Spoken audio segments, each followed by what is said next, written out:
bienvenido a nuestro documental de trastorno por estrés postraumático. Está a cargo de Yuranis Peñalosa, Jamie Jubinao, Gloria Bayona, Lorena Ospino, Kelly Solano y Wendy Mejía. En el presente documental vamos a hablar de qué es el trastorno por estrés postraumático, cuáles son sus criterios diagnósticos, su tratamiento, la prevalencia que presenta este de acuerdo a la Encuesta Nacional de Salud Mental de 2015 y por último vamos a conocer la experiencia y opiniones de los expertos con este trastorno. Espero lo disfruten.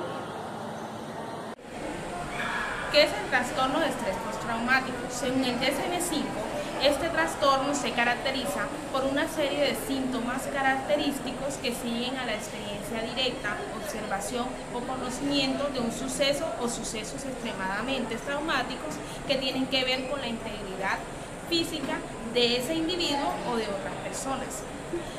Esto responde con miedo, impotencia, horrores intensos, experimentación, evitación persistente a ese estímulo que hace que la persona asocie el trauma con la disminución de la capacidad general de reacción.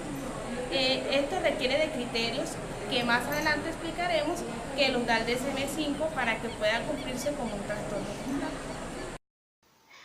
Bueno, a mí me atracaron 2 veces, aproximadamente como un año. La primera vez yo regresaba a mi casa, fue en la mañana y por un callejón que me tenía que meter llegó una moto frente a mí y me atracó, me robó el celular. Cuando yo estaba completamente en shock y el tipo cogió y me dijo que siguiera caminando, que le diera la espalda y siguiera caminando. Fue un momento muy tétrico para mí porque estaba de espaldas a esa persona y no sabía si me iba a hacer algo mal. La segunda vez fue un mes después de eso y fueron 2 tipos en una moto. Esta vez fue con arma, me robaron no solo el celular sino el bolso, también me manosearon para ver si tenía algo más. Entonces fue muy humillante, me sentí muy impotente, estaba en shock. Después cuando regresaba a la casa sí me colocaba a llorar, me colocaba muy nerviosa, temblaba, no quería salir, me daba miedo salir a la calle y pensar de que esos tipos estaban ahí, me iban a atracar de nuevo, me iban a hacer algo. Actualmente no salgo con celular, no salgo con bolso. Me da muchísimo miedo eso. Igual, aunque no tenga nada, me da miedo de que alguna moto se me acerque, me da miedo cuando alguna moto pasa cerca de mí, siento que me va a hacer algo. Me da miedo el sonido de la moto, me pone muy tensa, mi corazón se acelera, estoy muy nerviosa, mis músculos se entumecen, no puedo más. Los atracos surgieron cerca de la universidad donde estudio y pues siempre ahí hay universitarios que tienen moto, siempre hay mototaxistas que se paran y aunque sé que no todos son atracadores, cada vez que veo uno, cada vez la forma en la que se visten, en la que se tapan la cara, siento que son atracadores, que son violadores, que me van a hacer algo. Me da muchísimo miedo, a pesar de que supuestamente pues ahora yo vivo en un lugar seguro relativamente y pues me da muchísimo miedo, me da miedo, incluso si es de mañana. Según la Encuesta Nacional de Salud Mental en Colombia, realizada en el 2015, la violencia y la movilización forzosa causadas por el conflicto armado han sido grandes detonantes del trastorno por estrés postraumático. En Colombia, el 40.2% al 41.4% ha sido víctima de este flagelo, lo que ha generado que del 3.1 al 3.3% de la población a nivel nacional se encuentre en riesgo de padecer este trastorno.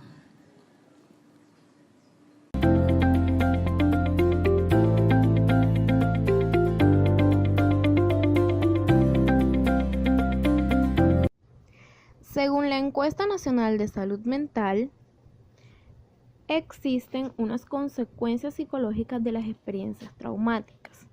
En los adolescentes, el 29.3% de estos ha estado expuesto a una experiencia potencialmente traumática. De estos, el 88.1% consideran que el evento le ha causado un trauma psicológico.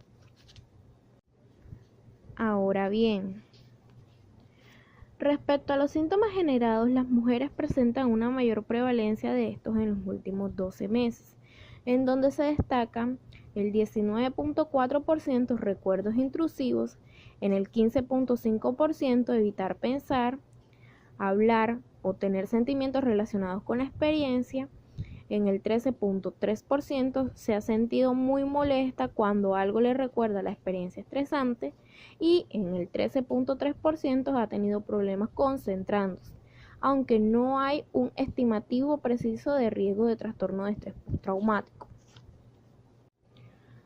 Por otra parte, en la presente encuesta se evidenció de que los adolescentes entre 12 y 17 años de la región pacífica y central tienen las prevalencias más altas de la exposición a eventos traumáticos, oscilando entre el 34.2% y el 35.6%.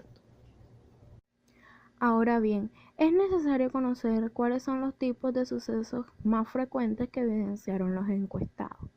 En estos tipos de sucesos más frecuentes se encuentran los accidentes de tránsito, la violencia por delincuencia organizada común, el conflicto armado y la violencia intrafamiliar, con prevalencias entre el 18.3% y el 6.1%. Ahora bien, es necesario destacar que en la Encuesta Nacional de Salud Mental se evidenciaron similitudes y diferencias entre el adulto joven y el adulto mayor, entendiendo al adulto joven como el adulto que comprende la edad de los 18 a los 44 años. En este se evidenció el 12.5% de síntomas de estrés postraumático. Asimismo, se evidenció la prevalencia de síntomas secundarios a estos eventos entre el 5.7% y el 23.7%. El 28.3% de las mujeres expuestas entre estas edades presentan 3 síntomas en adelante, mientras que en los hombres la suma es de 20.2%. Por otra parte, en los adultos mayores, que comprende a la persona que tiene más de 45 años, se reporta que el 11.5% ha presentado exposición a más de un evento traumático y que la prevalencia de los síntomas secundarios oscila entre el 4.2% y el 20.8%. En este mismo grupo se observan diferencias similares. 3 de cada 100 sujetos expuestos a experiencias traumáticas están en riesgo de desarrollar el trastorno de. Por otra parte, en cuanto a las regiones a la exposición de eventos traumáticos en la población colombiana, en el adulto joven se presenta un porcentaje de 52.9% y 52.4% en adultos mayores, seguidos por la región central con 45.8% y 44.1%, y la pacífica de 47.7% y 44.5% respectivamente. Ahora, una de las similitudes que se presentaron tanto en el adulto joven como en el adulto mayor es que 4 de cada 10 mujeres y 3 a 4 de cada 10 adultos en general de la población expuesta a la violencia por delincuencia organizada afirman que sufren un trauma psicológico. De 4 a 5 de cada 10 adultos que sufren una experiencia traumática por conflicto armado tienen un reporte positivo de trauma psíquico por el evento, sin diferenciar las significativas entre los sexos, siendo los más frecuentes en ambos casos tener recuerdos intrusivos, evitar pensar, hablar o tener sentimientos relacionados con la experiencia y sentirse muy molestos cuando algo les recuerda la experiencia estresante. Las mujeres presentan mayor cantidad de síntomas que los hombres en este aspecto. Las características del trastorno por estrés postraumático han venido cambiando y modificándose a través del tiempo. Esto en cuanto a las diferentes presentaciones y series manuales diagnósticas que se han presentado en lo largo de la historia. César Carvajal en el 2002, en un artículo referente al trastorno por estrés postraumático, hace una pequeña breve reseña de los cambios que se han ido presentando. En primer lugar, en 1952, la serie Manual Diagnóstica y Estadística de los Trastornos Mentales, DSM, en su primera edición, relativo a los síntomas del trastorno por estrés postraumático, definió como la gran reacción de estrés. Este diagnóstico tuvo una importante influencia del señor Gardiner y sus trabajos con los veteranos de la guerra.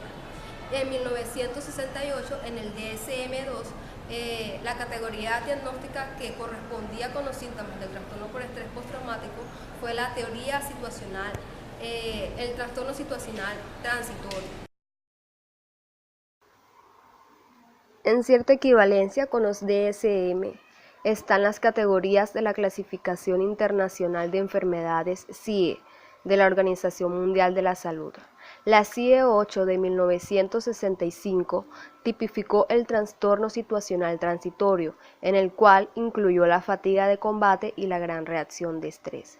En 1975, la CIE 9 definió la reacción aguda por estrés, la que puede ser provocada por un estresor físico o mental y presentar diversos síntomas, con predominio de alteración de las emociones, con alteración de conciencia y con trastorno psicomotor. El DSM-3, por otro lado, incorporó la categoría de trastorno por estrés postraumático propiamente, y estableció los criterios diagnósticos e identificó dos subtipos: el trastorno por estrés postraumático agudo, en que los síntomas se inician durante los 6 meses posteriores al trauma y no duran más de 6 meses, y el trastorno por estrés postraumático crónico o retrasado, que en los síntomas duran 6 o más meses. En los criterios diagnósticos aparecieron las 3 áreas sintomáticas que caracterizan al trastorno por estrés postraumático: el reexperimentar la vivencia del trauma, las conductas de evitación y del estado de hiperalerta. En el DSM-3 de 1987 se incorporó la duración de los síntomas entre los criterios diagnósticos y exigió que estos debían durar por lo menos un mes. En la cuarta versión del DSM de 1994 se agregó un nuevo criterio diagnóstico que especificó que los síntomas debían provocar un malestar clínico significativo o un deterioro social, laboral o de otras áreas importantes de la actividad del individuo. La versión del DSM-4 enumeró posibles estresores para un trastorno por estrés postraumático, como participar o combatir en una guerra, ser víctima de violencia personal, ser secuestrado o tomado como rehén, ser víctima de ataques terroristas, ser torturado, permanecer en campos de concentración, sobrevivir a desastres naturales, como terremotos, erupciones volcánicas, inundaciones o desastres provocados por el hombre, como incendios intencionales, desastres nucleares, explosiones. Participar en accidentes de medios de transporte y recibir el diagnóstico de una enfermedad eventualmente terminal. La CIE 10, junto con adelantarse al DSM-4 en la inclusión del trastorno por estrés agudo, incorporó el diagnóstico de cambio persistente de la personalidad por una experiencia catastrófica. Exposición terapéutica directa propuesta por Keane y otros en el año 1992. En este tipo de exposición, el terapeuta debe intentar conseguir el mayor número de aspectos posibles sobre el suceso traumático. ¿Qué pasó? ¿Cuándo? ¿Dónde? ¿Cómo? ¿Quién estuvo implicado? ¿Cuáles fueron las reacciones experimentadas? Entre otras. Obtener esta información no es fácil, ya que muchos pacientes se sienten angustiados al hablar del tema e incluso culpables por lo que pasó. Por lo tanto, el terapeuta debe ofrecer su apoyo y evitar los juicios valorativos al discutir el trauma del paciente. Las tareas del terapeuta son, por un lado, conseguir que la narración e imaginación del paciente estén centradas en el suceso traumático y, por otro, no permitir las conductas de escape o evitación por parte del paciente. Según Leeds y otros, en el año 1990, la exposición terapéutica directa no será aplicable o está contraindicada en aquellos pacientes que no pueden tolerar niveles intensos de activación, que no son reactivos a recuerdos traumáticos específicos, que no son capaces de adquirir una buena capacidad de imaginación, que presentan un deterioro psicológico marcado por psicosis, depresión, mal funcionamiento cognitivo, que presentan problemas médicos importantes como por ejemplo un trastorno cardíaco, que no están suficientemente motivados, que son alcohólicos o impulsivos o que presentan riesgo de suicidio. Procedimiento de exposición prolongada de FOA. Es uno de los más investigados e incluye psicoeducación, entrenamiento en respiración, exposición imaginal y exposición en vivo. Las 2 primeras sesiones están dedicadas a evaluación, acuerdo sobre conceptualización del problema, justificación del tratamiento, entrenamiento en respiración lenta y elaboración de una jerarquía de las principales actividades o situaciones temidas y o evitadas, pero que son seguras. En el caso de pacientes que han experimentado un evento traumático prolongado, por ejemplo, un cautiverio, una tortura, o repetido, por ejemplo, abuso sexual recurrente, múltiples combates, hay que decidir qué recuerdo traumático será el foco del tratamiento. Suele ser el más intruso y perturbador en el momento actual.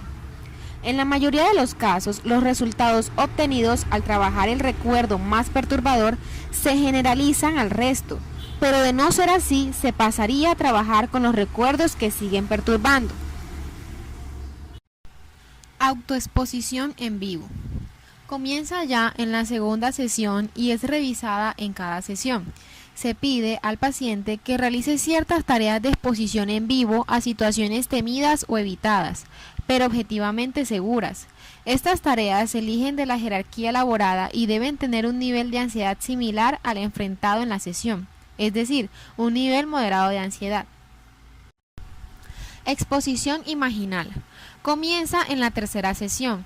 Aquí se le pide al paciente que cierre los ojos y reviva la escena traumática en su imaginación del modo más vívido posible y que la describa en voz alta, hablando en primera persona y en tiempo presente.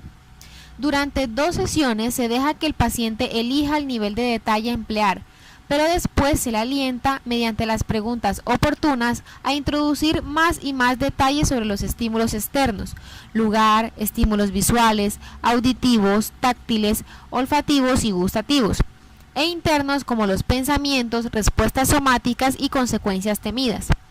Se pide al paciente que escuche en casa la grabación de audio una vez al día, sin ninguna interrupción e imaginando lo que oye. El paciente debe apuntar su nivel de ansiedad antes y después del ejercicio y el nivel máximo de ansiedad experimentado. Tras 2 a 3 sesiones de exposición imaginal, cuando ha comenzado la habituación a las partes menos perturbadoras del recuerdo, se explica al paciente que ya no tendrá que imaginar toda la experiencia traumática, sino solo los puntos críticos, esto es, aquellas partes del recuerdo que resultan más perturbadoras en la actualidad. Procesamiento de la experiencia. Tras cada exposición imaginal se dedican entre 10 a 15 minutos a procesar lo que ha ocurrido durante la misma, especialmente tras la primera vez. Además, se reconoce el valor del paciente para abordar sus recuerdos dolorosos. En la parte final del tratamiento se pregunta al paciente por la percepción de su progreso, lo que ha aprendido y su disposición a seguir trabajando. Asimismo, se le prepara para futuros contratiempos diciéndole que bajo ciertas condiciones pueden aumentar su ansiedad y respuestas asociadas al trastorno de estrés postraumático y discutiendo con él lo que puede hacer para manejar estos incrementos temporales, es decir, volviendo a aplicar las habilidades que ya aprendió. Los efectos de la exposición dependen también de ciertas dimensiones cognitivas presentes durante el trauma y el recuerdo del mismo, a través de la exposición. Los resultados son peores en víctimas de violación cuyos recuerdos al revivir el trauma reflejan una derrota mental o ausencia de planificación mental.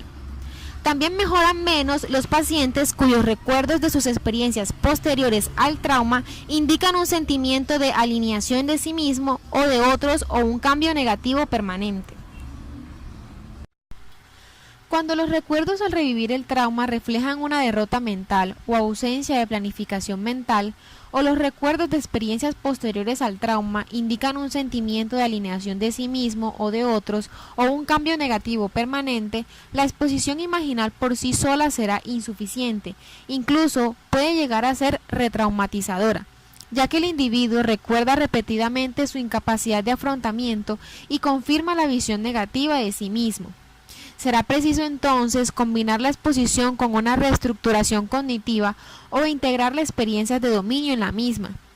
La reestructuración también puede ser útil cuando predominan emociones como ira o culpa, las cuales responden peor que el miedo al tratamiento de exposición.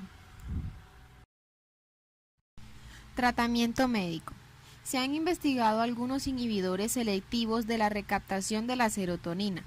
La sertralina, tomada durante 3 meses, ha sido más eficaz que el placebo en 2 estudios multicéntricos en los 3 grupos de síntomas del trastorno de estrés postraumático, en funcionamiento social y laboral y en la calidad de vida. Además, la continuación de su toma durante medio año más ha reducido en comparación al placebo recaídas y descontinuaciones del tratamiento durante dicho periodo. En un estudio conducido en 37 centros en Estados Unidos y Canadá, la paroxetina ha resultado también superior al placebo en 3 grupos de síntomas del trastorno de estrés postraumático, depresión y deterioro social, familiar y laboral. La sertralina y la paroxetina son fármacos aprobados para el tratamiento del trastorno de estrés postraumático en Estados Unidos y Europa. En diferentes momentos y dependiendo de las personas pueden durar años o meses. Según Wanport, nos define un tipo de tratamiento eficaz como la justificación psicológica y la aceptación del paciente, la psicoeducación, la relación terapéutica segura y la oportunidad para hablar sobre el trauma.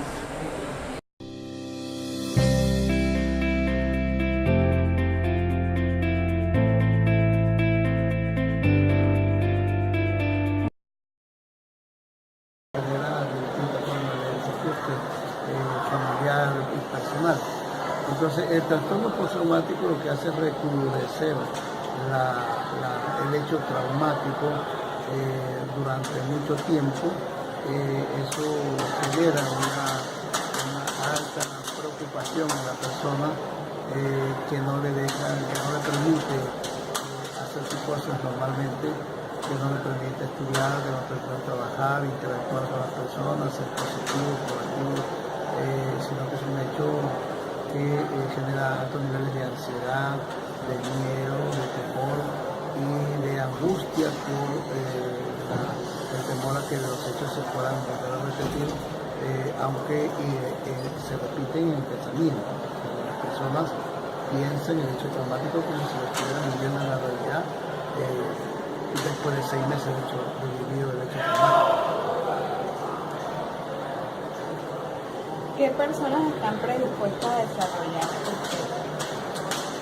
Bueno, este tipo de trastorno está predispuesto a las personas que precisamente en su hábitat natural sufren un fuerte cambio en su vida.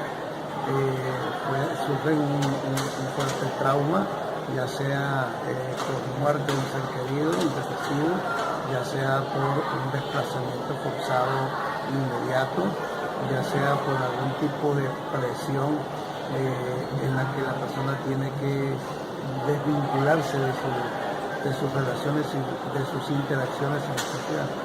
Eso está sucediendo mucho. Por ejemplo, también puede suceder un hecho traumático como perder un trabajo de mucho tiempo, perder un ser querido, perder una pareja de forma traumática, perder la vivienda. Entonces genera hechos traumáticos que pueden desarrollarse posiblemente a manera de un estrés postraumático si la situación no logra superarse adecuadamente o afrontarse adecuadamente. ¿Y cuál es la diferencia que existe entre los niños, los adolescentes y los adultos? Sí, evidentemente los que sufren más el hecho traumático son los niños, porque ellos, usted sabe, son desvalidos, dependen de los adultos. y si los adultos son afectados, pues que tienen que buscar las alternativas para poder sobrevivir, en este caso sobrevivir adecuadamente como lo que estaban antes. Por eso los niños y los adolescentes sufren, tienen que salir de sus ambientes. El tratamiento indicado es el tratamiento psicológico. Varias terapias psicológicas han mostrado con evidencia eficacia para resolver los problemas de la ansiedad y el trastorno de estrés postraumático. Entonces, sin embargo, las terapias de exposición o de recuperación cognitiva muchas veces no se pueden hacer por los altos niveles de ansiedad. Entonces, lo primero que hay que hacer es trabajar con técnicas de relajación, técnicas de mindfulness, puede ser individual o en grupo. Hay estudios que están aplicando el mindfulness en grupos de trabajadores con altos niveles de estrés o de ansiedad con eficacia que podría utilizarse y ciertamente reduce los niveles de ansiedad, pero no solamente reduce los niveles de ansiedad, sino también hace que la persona se autoobserve y pueda identificar sus niveles de ansiedad desadaptativos, porque muchas veces la actividad diaria, las preocupaciones diarias nos hacen notar que hay niveles de ansiedad que son poco controlables y que afectan el organismo, el sistema inmunológico incluso, y facilitan la enfermedad. Entonces, estas técnicas de mindfulness pueden digamos que alertar a la persona de que está sufriendo alto nivel de estrés, además de reducir. También también una vez eso, tejer nuevas redes sociales, o sea, el apoyo social de la familia, de amigos. Como no los tiene, pues hay que tejer unas nuevas redes rápidamente, si son jóvenes, si son niños, vincularlos en espacios de niños, y si son adultos, pues vincularlos en la actividad comunitaria rápidamente, ¿no? Igual restablecer su vida laboral, económica, social, etc. Hay programas gubernamentales para eso, y eso podría facilitar, digamos que una readaptación, un reajuste psicosocial. Todo ello pues sumado a un trabajo de información, de educación en salud y pues un trabajo de los factores protectores de riesgos psicosociales como es ese, ¿no? Mediante el estudio, la recreación, el trabajo, el estar acompañado, el estar atento, para evitar un poco la soledad y la depresión que muchas veces se encuentran. Realmente tienen que volver a aprender a interactuar socialmente, a restablecer su equilibrio psicológico en circunstancias nuevas, muchas veces contrarias a sus objetivos, a sus metas. Entonces, en situaciones en sus lugares muchas veces que no conocen. ¿Y qué impacto tiene esto a nivel departamental? El estrés postraumático es un trastorno que se ha ido generalizando en el departamento a raíz del problema social de la violencia y todo eso. Y entonces se ha ido presentando con más regularidad a los lugares donde atienden víctimas del desplazamiento forzado o armado. Por ejemplo, registran altos niveles de presencia del trastorno en esa población, tanto adultos como jóvenes menores de 18 años que han sufrido ese tipo de problemas. Entonces es una preocupación para Santa Marta, para Magdalena, además porque en su momento en Magdalena era el segundo departamento que recibía mayores víctimas de conflicto armado. Entonces es una población que no estaba preparada para eso, ¿no? Los psicólogos han tenido que entrenarse en técnicas cognitivas conductuales para poder orientar y afrontar ese problema.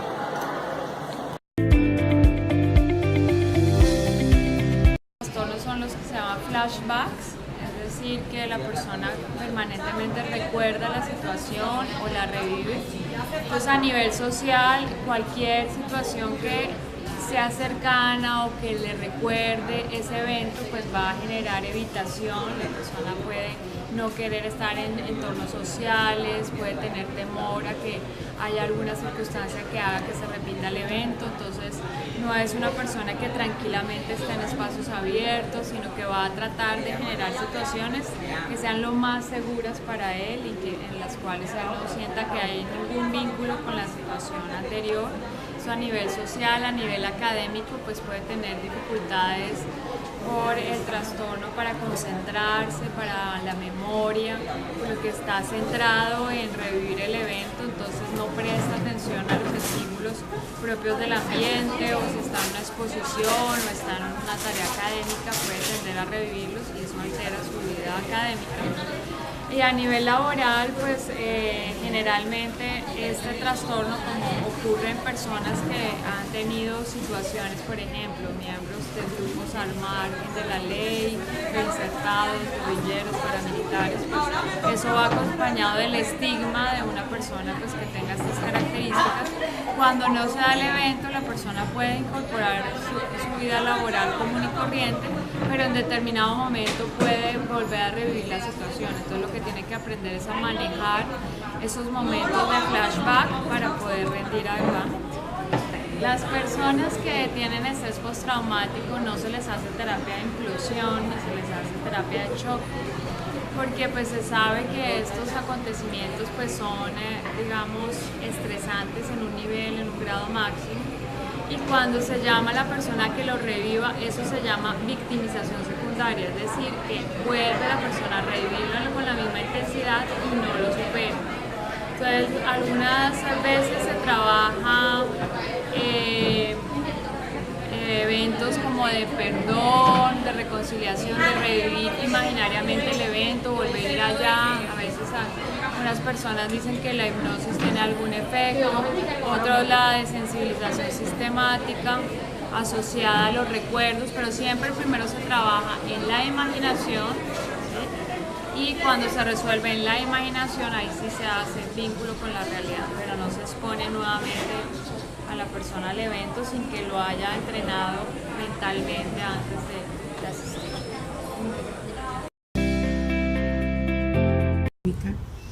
Digamos que hay que tener en cuenta varias cosas, pues hay unas técnicas que son indicadas, que la escogencia de una de ellas dependerá de varias cosas. Y uno tiene que ver con las características de personalidad del paciente, de la historia, digamos, de la sintomatología. Depende también del nivel educativo de la persona y de todos esos aspectos, digamos, que pueden estar de base, por lo menos si existen algún tipo de enfermedad X, problema cardiovascular. Entonces, cuando nosotros hacemos un proceso de evaluación, el reconocimiento de esas características del paciente nos permite identificar cuál puede ser la técnica más idónea para conseguir los objetivos. Existen muchas investigaciones que pueden darte reporte de la efectividad de técnicas cognitivo-conductuales, por ejemplo, pero que realmente en última se hacen desde el punto de vista más clínico. Desde mi experiencia, yo lo que siempre considero y sugiero es partir de las características personales del paciente para identificar cuáles son esos recursos con los que cuenta que me permiten aprovecharlo y poder desarrollar la técnica. Para darte un ejemplo, hay pacientes que por su característica de personalidad tienden a ser muy controladores, por ejemplo, y les cuesta trabajo depositar la confianza en el terapeuta o en otra persona y entrar en una técnica de relajación, ¿sí? De sensibilización, pues les cuesta mucho trabajo porque no poseen, digamos, todos esos recursos personales para depositar la confianza, dejarse llevar, desconectarse del contexto en el que se encuentra. Entonces, hay dos cosas. Lo entrenamos y vamos trabajando cada uno de sus puntos para que la técnica alcance el objetivo, o buscamos otra técnica que sea más favorable a esas condiciones personales del paciente.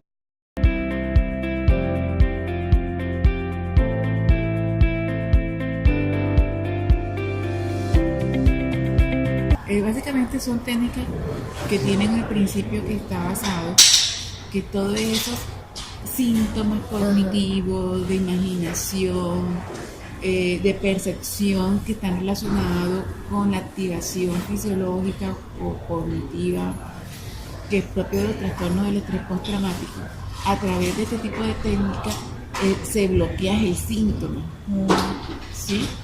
Entonces, si el paciente tiene una cantidad de pensamientos automáticos intrusivos relacionados con la vulnerabilidad, la amenaza, el peligro, o tiene una percepción en donde ve, ¿sí?, en donde siente, huele, ¿sí?, a través de este tipo de técnicas lo que se hace es que el paciente contrarrestre el síntoma. Recuerda que desde el punto de vista cognitivo, la sintomatología está mediada por los pensamientos, la activación fisiológica y a nivel conductual. Entonces lo que se pretende es romper el círculo de tal forma que los pensamientos no terminen asumiendo control sobre la percepción, la evaluación y el afrontamiento del evento ansioso, ¿sí?, o amenazante. Entonces básicamente son técnicas que tienen, digamos, varios principios. Por un lado son contracondicionamiento, podríamos considerarlo porque es una nueva forma de establecer asociaciones para que pueda tener una respuesta más relajada, más tranquila, dependiendo de la técnica que utilice. También lo puedes explicar desde las técnicas cognitivas, que una vez que tú neutralizas ese estímulo, ya sea la cognición o la percepción, pueda mantenerse también un proceso más de regulación fisiológica y por lo tanto pueda disponerse.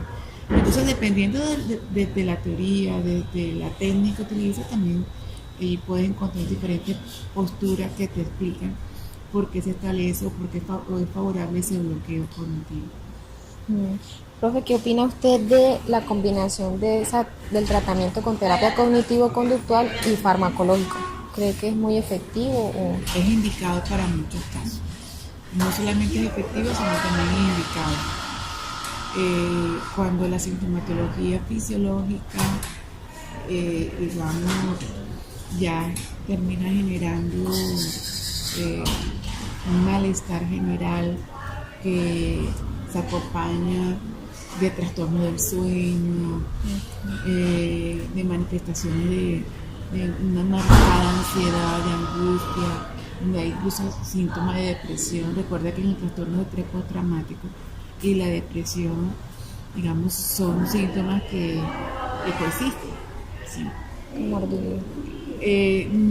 Pues actualmente ya ni siquiera es una comorbilidad, sino que hace parte del trastorno de estrés postraumático. Entonces, dependiendo de qué tan aguda es la sintomatología, porque también puede ser muy crónica, pero la urgencia de la medicación tiene que estar apuntando de esos dos puntos, ¿no? Porque cuando es agudo, prácticamente la sintomatología para el paciente lo hace, sufre mucho con la condición del trastorno. Entonces, es indicado la parte farmacológica. No es suficiente la parte farmacológica porque el paciente no está aprendiendo a manejar la sintomatología. Para eso es la terapia psicológica. Bueno, y como qué cambios, la última pregunta, ¿qué cambios puede tener una persona que tiene trastorno de estrés postraumático en lo social, laboral, académico? ¿En qué manera le puede afectar? Afecta significativamente. Recuerda que es una de las características del trastorno.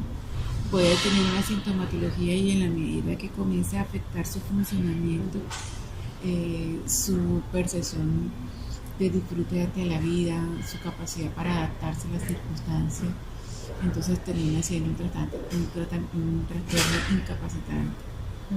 Sí. Bueno, profesora, muchas gracias por esa entrevista.